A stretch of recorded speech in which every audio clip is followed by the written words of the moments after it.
Hello दोस्तों, मेरे YouTube channel पर आपका स्वागत है। तो चलिए कहानी शुरू करते हैं। कहानी अच्छी लगी तो प्लीज़ चैनल को लाइक शेयर जरूर कीजिएगा। दोपहर का वक्त था। करण अपने स्टडी रूम में था। आरोही और चित्रांग सुबह की फ्लाइट से इंडिया के लिए निकल चुके थे और नित्या लंच लगा रही थी। वंदना फोन में बात करते हुए सीढ़ियों से नीचे आने लगती है कि उसका पैर अचानक से फिसल जाता है, जिस कारण उसके हाथ से फ़ोन छूट जाता है और उसकी चीख पूरे घर में गूंज उठती है। नित्या, जो कि वहीं पर काम कर रही थी, वंदना को गिरता हुआ देख भागकर उसके पास जा उसे संभाल लेती है, जिस कारण वंदना को चोट नहीं लगती। करण जब वंदना के चिल्लाने की आवाज़ सुनता है तभी स्टडी रूम से निकला भागते हुए नीचे आता है और वंदना को नित्या के साथ देख जल्दी से उसके पास आकर कहता है, मॉम ठीक तो हो ना? वंदना अपनी सांसों को कंट्रोल करते हुए अपना सिर हिलाकर बोली, I am okay. Karan Vandana को डाइनिंग कुर्सी पर बैठाकर पानी देते हुए बोले, पानी पीजिए। वंदना पानी पीने के बाद नित्या की तरफ देखती है, जो कि उसे ही देख रही थी।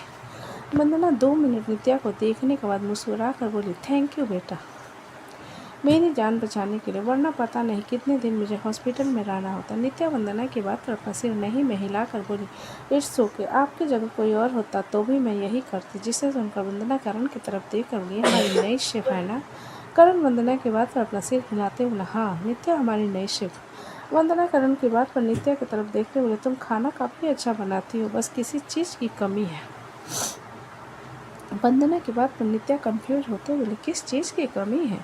प्यार की। अगर मन में खाना बनाओगे तो ज़्यादा स्वादिष्ट लगेगा, वंदना ने जवाब दिया। जिसे सुन नित्या वंदना को देखते हुए बोली, आपको देखकर लगता है कि आप कुकिंग करती होंगी। हाँ, सालों हो गए मुझे कुकिंग छोड़े, लेकिन अपने कॉलेज टाइम पर मैंने कुकिंग कंपटीशन जीता था, वंदना ने मुस्कुराते हुए कहा। जिसे सुन नित्या धीरे से बोली, और वही हुनर आपकी बेटी में आया है? जिसे सुनकर वंदना नित्या की तरफ देखते हुए, मतलब करण यहाँ कुकिंग करता है? नित्या आंखें रोल करते हुए बोली, कभी कभी जब उसे मुझे परेशान करना होता है। वंदना अपने दोनों हाथ बांधकर अपना एक पैर अपने दूसरे पैर पर रखकर करण की तरफ देखते हुए बोली, तुम उसके बगल में आकर खड़े हो। करण नित्या के बगल में खड़ा होकर उसे धीरे से चिमटी काटते हुए बोलना जरूरी था। नित्या उसे आंखें दिखाते हुए, थप्पड़ लगा दूंगी, चुपचाप रहो। करण दांत पीस कर नित्या की तरफ देखने लगा कि वंदना गला साफ करते हुए बोले, अहम अहम, क्या चल रहा है तुम दोनों के बीच?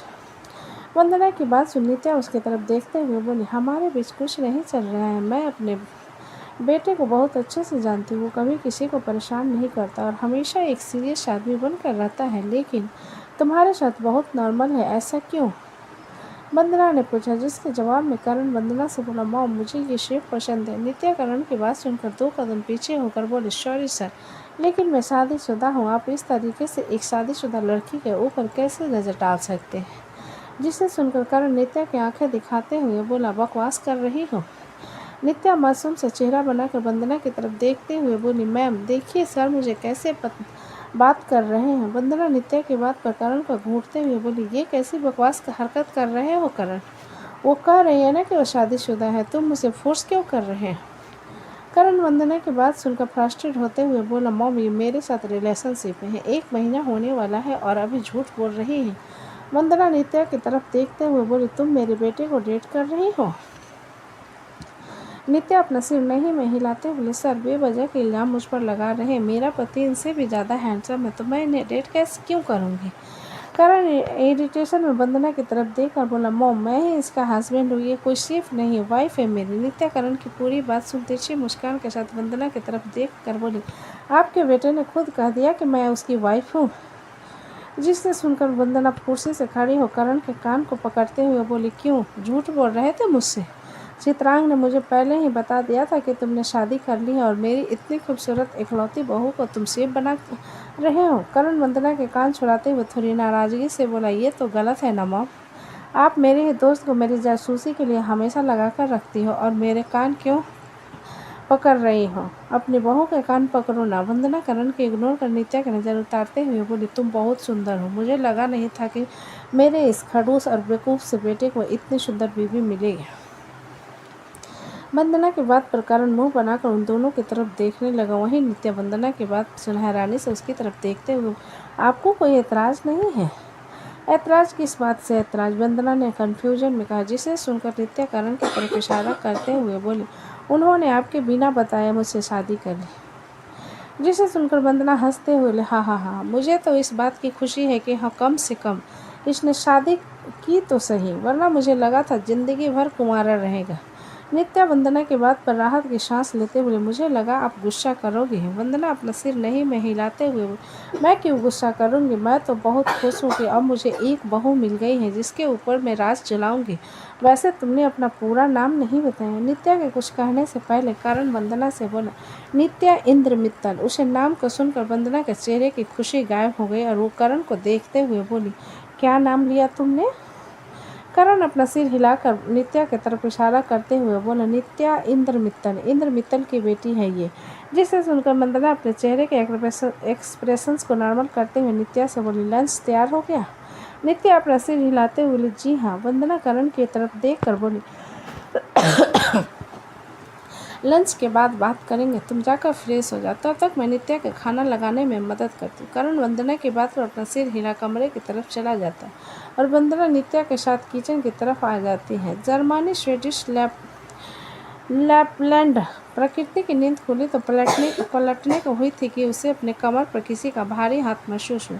प्रकृति ने सिर घुमाकर देखा तो ऋतिक छोटे बच्चे की तरह उसे लिपट कर सोया हुआ था। प्रकृति ऋतिक को अपने इतने करीब देख उसके तरफ करवट बदल कर उसके हाथ को अपने कमर पर ठीक से रख हल्का नज़दीक आ उसके चेहरे को देखते हुए खुद से बोली, कितना मासूम है तुम मुझे पहले क्यों नहीं मिले? तुम्हारे गाल कितने सॉफ्ट है। ये कहते हुए ऋतिक के गाल पर किस कर लेती है और अपने होठ उसके गाल पर चलाते हुए कहती है, मैं आपसे कभी दूर नहीं होना चाहती। ऋतिक उसके कमर पर अपनी पकड़ थोड़ी मजबूत करते हुए बोला, तुम वैसे भी मुझसे दूर नहीं हो। जिसे सुन प्रकृति झटके से उसे दूर होते हुए बोली, आप जाग रहे हो? मेरा मतलब तुम जाग रहे हो? ऋतिक आंखें खोल अपनी चील जैसी आंखें से प्रकृति के ग्लोइंग चेहरे को देखते हुए बोली, तुम्हारी किस ने मुझे जगा दिया? वैसे तुम गलत जगह पर किस कर रही थी, तुम्हें यहाँ किस करना चाहिए था। ये कहते हुए अपने होठों की तरफ इशारा करता है, जिसे देख प्रकृति अपना चेहरा दूसरी तरफ करते हुए बोली, हम तो कैंपिंग पर जाने वाले थे ना। ऋतिक प्रकृति के चेहरे को पकड़ अपनी तरफ कर उसकी आंखों में देखते हुए बोला, क्यों मुझसे दूर भाग रही हो?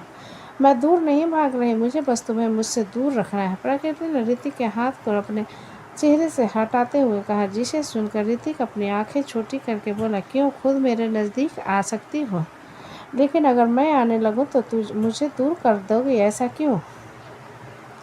प्रकृति ऋतिक के सीने पर अपना सिर रखते हुए उसके हाथ को अपने सिर पर रख कर बोली, क्योंकि मुझे इस तरीके से रहना है, थोड़ी ठंड लग रही है मुझे। जिसे देख ऋतिक ब्लैंकेट सीट से कवर कर उसके कस कर अपनी बाहों में भरते हुए बोला, तुम्हारी इन हरकतों से तुम्हें लगता है तुम मुझे शांत कर दोगी। प्रकृति ऋतिक के टी शर्ट को ऊपर खींच कर खुद उसके टी शर्ट के अंदर घुसते हुए बोली, मैंने माफ़ी मांगी थी। ऋतिक प्रकृति की हरकत पर अपने टी शर्ट को निकालते हुए बोला, ये सब मत करो, तुम्हें ही दिक्कत होगी। प्रकृति ऋतिक की बात सुन कन्फ्यूजन में उसकी तरफ देखते हुए बोले, ऐसा क्यों? ऋतिक से बिस्तर से उठते हुए बोला, बर्फ़ गिरना बंद हो गया है, चलो बाहर घूमने चलते हैं, फ्रेश हो जाओ। इतना कहकर ऋतिक वॉशरूम की तरफ चला जाता है। प्रकृति उसे जाता हुआ देखने के बाद अपने लिए गर्म कपड़े निकालने लगती है। ऋतिक कुछ देर में शावर लेकर बाहर आता है और उसके बाहर आते ही प्रकृति अपने कपड़े लेकर वॉशरूम के अंदर चली जाती है। ऋतिक उसे जाता हुआ देखने के बाद कपड़े पहन रेडी हो जाता है और कमरे से बाहर निकलकर बाकी बॉडीगार्ड्स की तरफ आ जाते हैं। शेलवन जो कि बाहर स्केटिंग कर रहे थे लोगों को देख रहा था। ऋतिक को आया हुआ देखकर बोला, क्या हम यहीं रहने वाले हैं? ऋतिक कॉफ़ी पीते हुए शेलवन की तरफ देखकर बोला, क्या तुम्हें यह जगह अच्छी नहीं लगी? जिसे सुन शेलवन हर तरफ गिरे बर्फ़ की तरफ देखते हुए मुँह बनाकर बोला, इसमें क्या ही अच्छा है, हर तरफ सफ़ेदी का चमकार बस तो है। ऋतिक बिना किसी भाव के शेलवन की तरफ देखते बोले, स्केटिंग के लिए चले? शेलवन कुछ पर सोच कर बोला, और मैडम उस पर ध्यान नहीं देना है तुम्हें, ऋतिक ने शक्ति से कहा। तभी उन्हें किसी के गिरने की आवाज़ सुनाई देती है। वो लोग उस तरफ देखते हैं जहाँ निक स्केटिंग क्लॉथ्स में आ रहा था और वहीं बर्फ़ में गिर गया। शेलवन उसे देखकर हल्का मुस्कुरा कर ऋतिक से बोला, इसे देखिए, कल आपने उसे कितने ज़ोर से मारा, आज रिलैक्स होकर एंजॉय कर रहा है, क्योंकि ज़िंदगी का दूसरा नाम ही है एंजॉय करना। अगर किसी एक चीज़ को पकड़ कर बैठे हो तो ज़िंदगी कभी खुशनुमा नहीं होती। ऋतिक ने जवाब दिया, चले स्केटिंग के लिए? कोई अच्छी सी लड़की देख लो शेलवन, पूरी ज़िंदगी मेरे साथ नहीं रह सकती। ऋतिक ने कॉफ़ी का कप रखते हुए कहा। जिसे सुनकर शेलवन अपना सिर नहीं में हिलाते हुए बोला, मैं कुछ नहीं कर रहा, मैं हमारे लिए स्केटिंग के इक्विपमेंट्स लेकर आता हूँ। इतना कहकर वो उस फार्म हाउस के अंदर चला जाता। उसके जाने के बाद निक ऋतिक के पास आकर एक्साइट होते हुए बोला, बॉस वी विल गो फार। ऋतिक निक की बात को कहता है। उससे पहले ही प्रकृति स्केटिंग इक्विपमेंट्स लाते हुए बोली, I will also go with you. Hrithik प्रकृति की आवाज़ सुन उसे घूरते हुए बोला, क्या तुम्हें स्केटिंग करनी आती है? प्रकृति निक की तरफ इशारा करते हुए बोली, ये मुझे सिखा देगा। फिर निक की तरफ देखते हुए बोली, Nick will you teach me how to skate? Nick डरे हुए आवाज़ से ऋतिक की तरफ देखने के बाद जल्दी से बोला, I am sorry ma'am, I can not don't know how. Nick की ना सुनकर प्रकृति से नाराजगी से देखते हुए बोली, I had you guys we are talking about going skating and I am asking you to stop me why so. Nick हताश भरी नजरों से प्रकृति को देखते हुए बोला, we have been warned, we just have to take care of you. Prakriti Nick की बात सुनकर ऋतिक को घूरते हुए बोली, तुमने कहा है ना, तुम्हें क्या लगता है? ऋतिक ने आंखें चढ़ाते हुए पूछा, जिस पर प्रकृति स्केटिंग इक्विपमेंट्स उसके पैर के पास पटकते हुए, मैं जा रही हूँ कमरे में, मुझे सोना है। इतना कहकर प्रकृति वहाँ से गुस्से में जाने लगती है। तभी शेलवन स्केटिंग इक्विपमेंट्स लाते हुए प्रकृति को बोला, आप कहाँ जा रही हो? प्रकृति ऋतिक की तरफ इशारा करते हुए बोली, इस जल्लाद आदमी ने मेरा जीना हराम करके रखा है, अब मुझे स्केटिंग करने भी नहीं देगा। जिसे सुनकर शेलवन ऋतिक की तरफ देखते हुए बोला, आप सिखा दो। ऋतिक शेलवन की बात सुन रही है, मेरी पूरी बात सुने तब ना, जब देखो तब गला फाड़ती रहती है। जिस पर प्रकृति जल्दी से स्केटिंग इक्विपमेंट्स उठाकर ऋतिक के सामने आकर मुस्कुराते हुए बोली, तुम मुझे सिखाओगे ना? ऋतिक 2 मिनट उसे घूरने के बाद अपना चेहरा उसके आगे करते हुए बोला, पहले रिश्वत दो। प्रकृति ऋतिक के होठ को इग्नोर कर उसके गाल पर किस करते हुए बोली, अब सिखाओगे? ऋतिक उससे घूरते हुए शेलवन की तरफ देख कर बोला, इसे चुपचाप कुर्सी लगाकर बैठे रहने के लिए कहो, बड़ी आई स्केटिंग करने वाली। प्रकृति ऋतिक को लात मारते हुए बोली, तुम भान में जाओ। इतना कहकर वो बर्फ उठाकर ऋतिक को फेंक कर मारती है तो ऋतिक बचते हुए कहता है, प्रकृति तुम ऐसा मत करो। प्रकृति बुरी तरीके से बर्फ उठाकर ऋतिक को मारते हुए बोली, मैं तो मारूंगी। ऋतिक प्रकृति की तरफ बढ़ते हुए बोला, मैं तुम्हें इस बर्फ के तले दफन कर दूंगा। प्रकृति बर्फ में भागते हुए गिर जाती है तो ऋतिक उसे पकड़ लेता है और उसके ऊपर आते हुए कहता है, क्यों आ गई ना पकड़ में? प्रकृति गुस्से में ऋतिक को घूरने लगती है। प्रकृति के गुस्से में लाल चेहरा देख ऋतिक के होठों पर मुस्कान आ जाती है, जिससे उसके गालों पर डिम्पल बनने लगती है और वो प्रकृति के चेहरे को पकड़कर उसके होठों पर किस कर लेता है। प्रकृति ऋतिक को कस कर गले लगाते हुए बोली, मुझे स्केटिंग करना सिखाओगे ना पतिदेव, प्लीज? ऋतिक प्रकृति को उठाते हुए बोला, ठीक है, लेकिन तुम ज़्यादा मस्ती मत करना। प्रकृति आज्ञाकारी बच्चों की तरह अपनी गर्दन हिलाते हुए बोली, यस सर। ऋतिक प्रकृति के हाथ को पकड़ उसे लेकर फार्म हाउस के किनारे बने रूम में ले जाता है, जहाँ पर स्केटिंग से सारे इक्विपमेंट्स रखे हुए थे। प्रकृति उस सारे कमेंट्स को देखते हुए बोली, तुम्हें पता है, मैंने ये सारे इक्विपमेंट्स ये जवानी है दीवानी में देखा था, जहाँ दीपिका पादुकोण ने पहन रखा था। ऋतिक प्रकृति की बात पर उसे sky gloves, sweater, flesh jacket, sky jacket and pants देते हुए बोला, इसे पहनो। प्रकृति अपने लॉन्ग को निकाल कर ऋतिक के दिए सारे क्लॉथ्स को पहनने के बाद बोली, ये तो काफ़ी गर्म है। ऋतिक भी प्रकृति के जैसे कपड़े पहन लेता है। प्रकृति को वहाँ पर रख बेंच पर बैठा इसकी ski boots, goggles, helmet and ski poles पहना देता है और खुद भी पहन लेता है। प्रकृति खड़ी होकर चलने की कोशिश करते हुए बोली, ये तो कितना अच्छा है। ये कहते हुए धड़ाम की आवाज़ के साथ नीचे गिर जाते और अपने हेलमेट को ठीक करते हुए ऋतिक की तरफ देखती है, जो कि उसे ही घूर रहा था। उसकी घूरती हुई नज़र को महसूस कर प्रकृति दांत दिखाते हुए बोली, ये तो बहुत अच्छा है, हम चलें। प्रकृति की बात पर ऋतिक उसे अपनी बाहों में उठाते हुए बोला, इसलिए तुम्हें कुछ नहीं सिखाता क्योंकि तुम बदमाशी करती हो। प्रकृति ऋतिक की बात पर बोली, अरे गिरकर जब चोट लगती है तभी सीखते हैं ना लोग, और अगर मुझे चोट नहीं लगेगी तो कहाँ से सीखूंगी? क्या तुम पेट से सीख कर पैदा हुए हो? ऋतिक प्रकृति के होठों पर पैक देकर बोला, तुम बहुत बोलती हो। प्रकृति मुंह बनाते हुए उसके गले में बाहें डाल लेती है तो ऋतिक उसे सबके बीच में ले आता है। शेलवन भी जैकेट पहने उसे बूट्स के साथ रेडी था और निक तो पहले से ही रेडी था। ऋतिक प्रकृति को नीचे उतार शेलवन की तरफ देखते हुए बोला, you go with Nick, I am teaching it. शेलवन ऋतिक के बात पर अपना सिर हिलाकर निक के साथ आगे बढ़ जाता और ऋतिक प्रकृति को स्किस पर खड़ा कर बोला, चलो चलते हैं। प्रकृति ऋतिक के बात पर दांत पिसते हुए बोले, मुझे इतना पता है, इसमें खड़े होकर हम पोल के सहारे चलते हैं, और अगर मैं इधर उधर होकर गिर गई तो। ऋतिक स्किस पर खड़ा होते हुए बोला, तुमने ही तो कहा ना कि गिर कर सीखते हैं, तो गिर कर सीखो।